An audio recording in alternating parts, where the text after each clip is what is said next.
Hello दोस्तों, हम जैसा कि आप लोग को सभी को पता है कि हम सीटेट पढ़ाते हैं। सीटेट का 15वां क्लास है आज।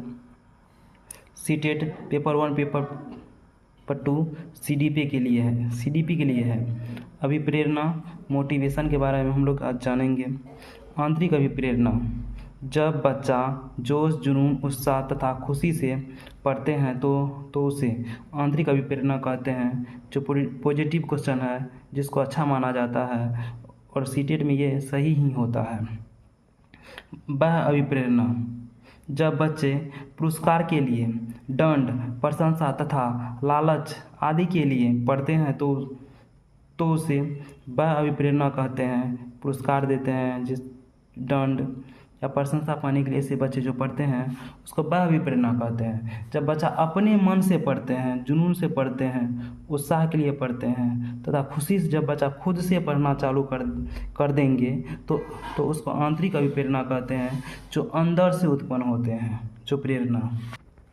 निदानात्मक शिक्षण में कारण जानना, कमी तथा कठिनाई का पता लगाया जाता है। अर्थात निदान का अर्थ होता है कारण जानना, यानी इसमें बच्चों की असफलता, कमियों और कठिनाइयों का पता लगाया जाता है। जब पता ये चल जाता है तब उसके पास उपचारात्मक शिक्षण होता है।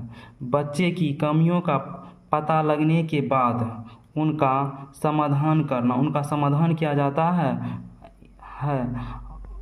या फिर दोहरा से शिक्षण करवाना उपचारात्मक शिक्षण कहलाता है। अगर बच्चे को जहाँ समस्या आ रहे हैं उसको फिर से पढ़ाया जाएगा और उस समस्या को दूर किया जाएगा।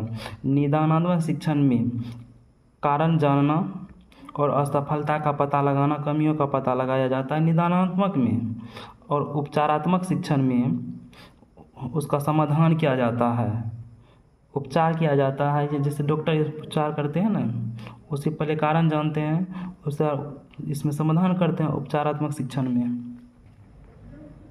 भाषा, अपने विचारों को दूसरे तक पहुंचाना भाषा कहलाता है। जैसे मेरे मन में क्या चल रहा है उसको दूसरे व्यक्ति तक पहुंचाना ही क्या है, भाषा है। भाषा और विचार का गहरा संबंध है। जैसे हमको यहाँ का भाषा ही नहीं होता है और मेरे मन में विचार है, लोगों को कुछ बोले तो नहीं हम बोल सकेंगे, क्योंकि हमको भाषा ही नहीं जानते हैं। तो भाषा और विचार में गहरा संबंध होता है। मनोवैज्ञानिक क्रम, जैसे कोई छोटा बच्चा है, वो पहले सुनते हैं तो उसको भाषा अर्जन कर लेता हूँ, तो भाषा अर्जन करके बाद बच्चा बोलने लगते हैं। जब बोलने लगते हैं तो बच्चा उसके बाद पढ़ना सीखते हैं। जब पढ़ने के लिए सीख जाते हैं तो लिखना भी सीख जाते हैं। तो मुझे आशा है कि आप लोग समझ गए होंगे।